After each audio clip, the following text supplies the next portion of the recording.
the Irish guy, and right, let's take a look at every Premier League club and find the one player who, yeah, you wanted to sign this season, but now, all these months later, oh, you're relieved you never touched them. Right, let's go. Arsenal Alexander Isak. Yeah, today, Arsenal fans are probably too depressed to even do a morning poo. Honestly, this weekend, those fans are praying for a miracle from Norwich. I'm sorry, that's like expecting to lose your virginity to Santa Claus. A miracle in Norwich is finding a husband and wife who didn't come from the same womb. But listen, Arsenal need firepower right now, right? Eddie Nketiah has looked sharp this spring, but this is still an inexperienced child who's been carrying the weight of trying to get top 4. A guy with 9 Premier League goals who's been asked to replace Aubameyang. I mean, it's not fair on him. It's like a TV network intern told to suddenly stop making the coffee and instead step in for Piers Morgan. I mean, he'd be so paralyzed with fear, I wouldn't be surprised if he wet himself on air. But listen, apparently Arsenal had a €70 million bid turned down by Real Sociedad for 22-year-old Alexander Isak last summer. A guy who banged in 17 goals last season. Well, if that transfer had happened, then I promise you, he would just be Nicolas Pepe the sequel. He's got 10 goals in 40 games this season, and just 6 in La Liga. He's mostly looked about as intimidating as a sheep in a mini skirt. If Arsenal had paid a club record fee for him, pretty sure now the Arsenal fans will be demanding he be drowned in a bowl of sour milk. Aston Villa Mikel Damsgaard. Yeah, just like Ben Askren, here's a name you haven't thought about since last summer. Remember Mikel Damsgaard? Christian Eriksen's replacement for Denmark, who utterly blew Euro 2020 out of the water for about 2 weeks. Suddenly this man was linked to every ambitious club in Europe, including Aston Villa. But he's a bit like someone who wins Britain's Got Talent. Sure, they'll be all over the media in June, but fast forward a year and you wouldn't recognise him down your local Morrisons. Damsgaard has played 10 games for Sampdoria this season, with the Italians quickly realising that his thigh muscles were about as strong as Helen Mirren's. He was out for 6 months with a dodgy thigh, and now just gets given 20 minutes off the bench. Honestly, Villa already signed one sick note with muscles weaker than frosted treadies. I mean, Leon Bailey's existence is enough to cause Villa fans to shove meatloaf in their eye. And Damsgaard, 2 goals in 2 seasons for Sampdoria. Steven Gerrard would sooner cut up his old mate Jermaine Pennant. Brentford Keane Lewis-Potter. You know what? This is a controversial one, because Brentford did table a £12 million bid for a Hull City winger Keane Lewis-Potter in January, who could well be the next Jared Bowen. But honestly, Hull born and bred, and he's got a 3-barreled name.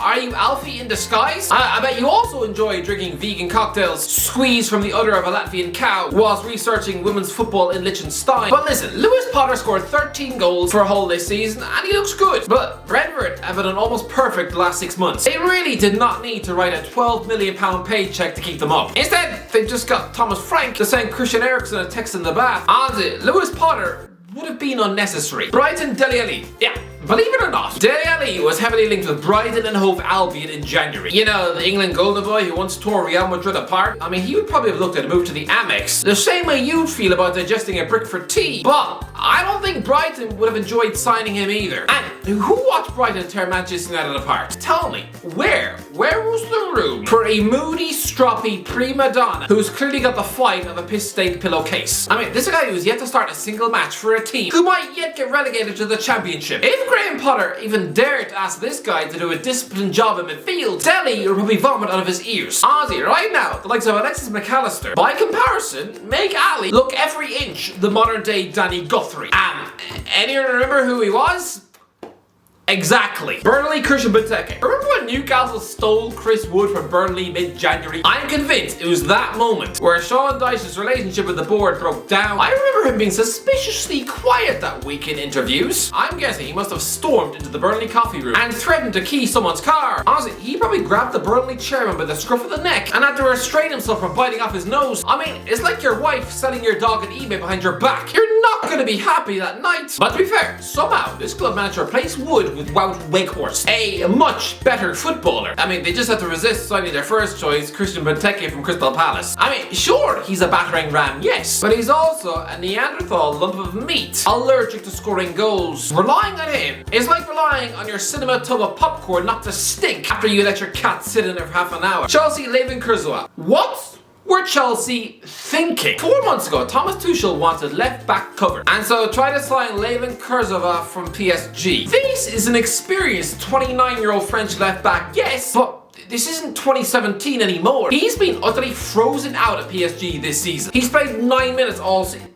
9 minutes! That's it! His motivation for the sport must be stuffed on the loo. I mean, Mauricio Pochettino is a man who kept picking Danny Rose at left back for years, despite mostly being an erratic turkey dinosaur sandwich. And yet, he keeps turning his nose up at Kurzawa to the point where he probably won't even sit beside him on the bus. Kurzawa is a PSG pariah who's probably now got the match fitness of a houseplant. I mean, he probably sits around his mansion all day, drinking wine and chewing cheeseburgers. This is a guy who should be signing for Galatasaray or LA Galaxy, not sniffing out a move to the current champions of Europe. Tuchel just what? Crystal Palace Donny van de Beek. Now, on the face of it, Donny van de Beek at Crystal Palace seems like a massive coup, right? But I think we need to realise now that this man is just not suited to the Premier League. Crystal Palace and Everton both wanted this man on loan in January. And he's gone to Goodison Park. 5 of his 6 matches were defeats where the team failed to score a single goal. I mean, he's since been dropped and was then out for 2 months with thigh problems. This is now bordering into worrying Davy Klaassen territory. Yeah, a superstar at Ajax, yes, but in the Premier League as the midfield presence of a wet bag of donuts. This is an exciting Crystal Palace team. Do you think any fan out there is really pining for Donny? Probably the same way you're pining for assist on your sack. Everton, Daniel Jebison. Oh, Everton, how easily led are you? This time last year, Sheffield United were nicking a 1-0 win at Goodison Park with teenage forward Daniel Jebison scoring the winner.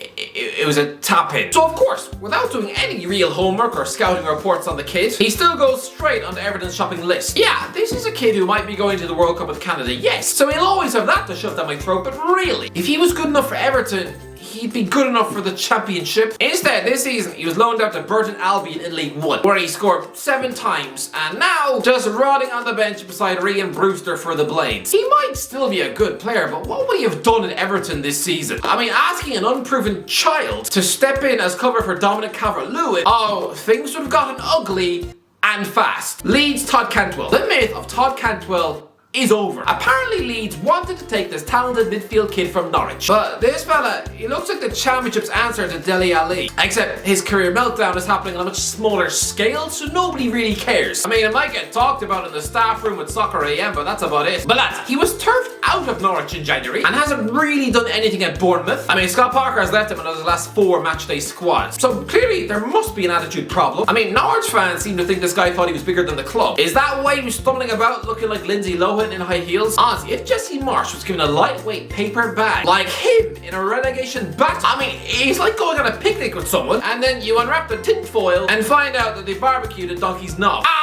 No thanks. Leicester, Odsonne Édouard. Yeah, last summer Brendan Rodgers was trying to take Odsonne Édouard out of Celtic for £15 million.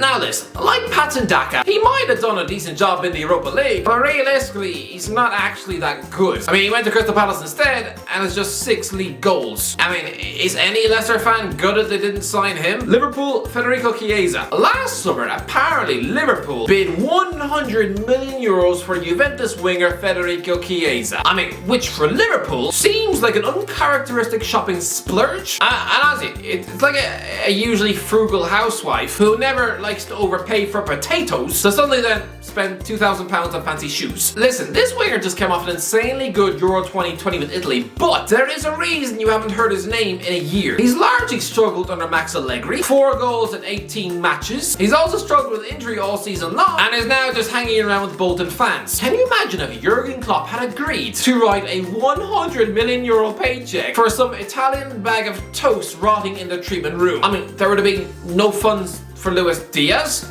He'd have instead gone to Tottenham. Your title race would have been over 6 weeks ago.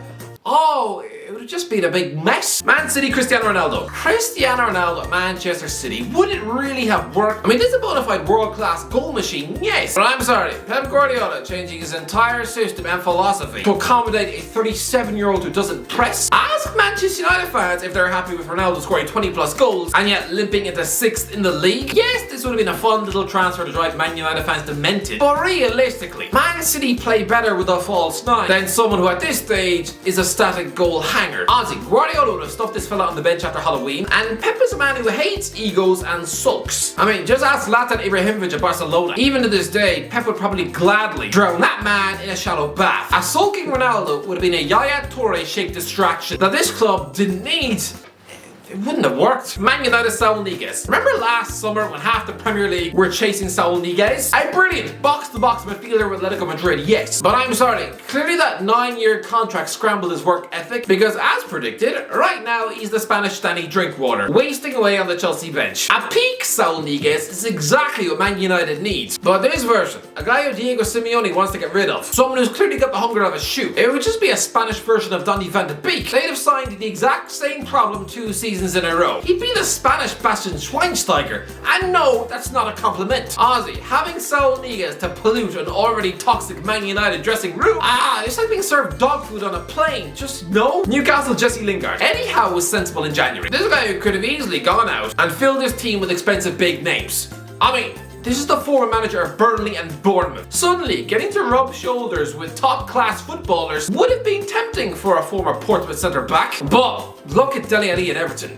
You do not want big egos in a relegation battle. And I'm sorry, Newcastle fans would rather value the work rate of Ryan Fraser and Miguel Almiron in a relegation battle rather than a colossal ego like Jesse Lingard, who moans and whines about not getting applauded off the pitch. Honestly, Lingard is not the footballer Newcastle need right now. And so yeah, his signing would have been a disaster. Norwich, Adam Armstrong. Norwich had a 15 million bid rejected by Blackburn Rovers for striker Adam Armstrong last summer. I mean, he went to Southampton instead.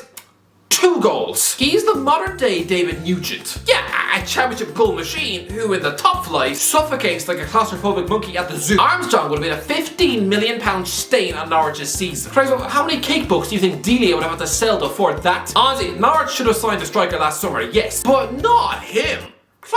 Even Dwight Gale would have been a smarter signing than him. Southampton James Hill. Go back to January and Southampton were leading the race to sign promising young English centre-back James Hill from Fleetwood Town. Finally, someone to replace Yannick Vestergaard, right? And instead he goes to Bournemouth for £1 million. I mean, of course he does. Scott Parker has already signed about 50 players, and guess what? He's played 1 minute of football.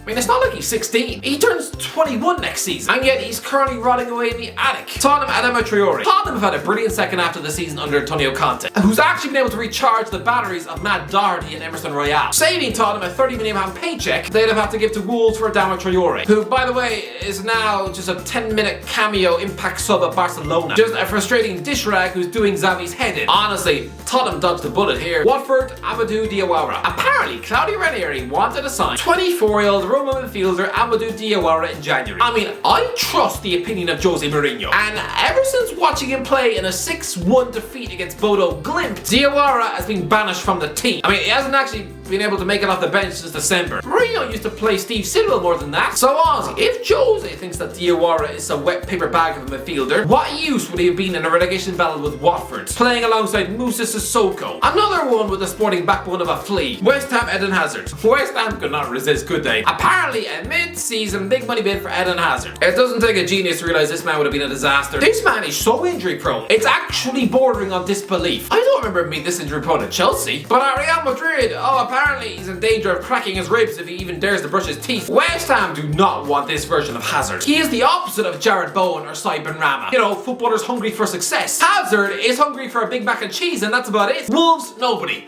Yeah, the only player Wolves really wanted to sign this season was Benoit Badiashile from Monaco, an exciting young centre-back, and he would have been a good signing.